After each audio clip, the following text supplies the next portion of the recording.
Ayan, marami na nga po ang nag-aabang sa part 48 ng EDSI na may kinalaman daw nga po ito sa birthday nga po ni Pau Pau. So, malalaman po natin mamaya sa upload ni Kalinga Prab. Pagkakaalam ko, wala po yan kinalaman. So, siguro, willing to wait, nakapag-antay nga tayo ng ilang araw, ilang weeks. So, ngayon pa ba na may upload na nga po mamaya? Ang masasabi ko lang, good job EDSI.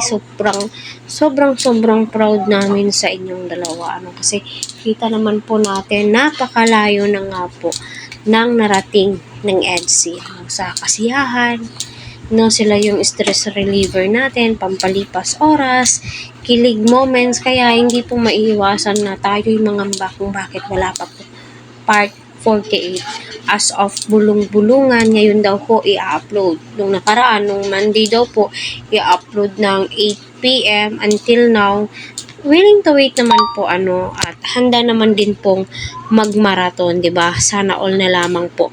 Talaga at maraming salamat sa mga ka-Team EDSI na nakasubscribe sa aking channel. Naway pagpalain ho kayo ng Panginoon at patuloy po nating suportahan sila Kalinga Prab, Kuya Val, Ate Edna, Kalingap Edu, EDSI, Kalingap Seri at lahat po ng mga members nito.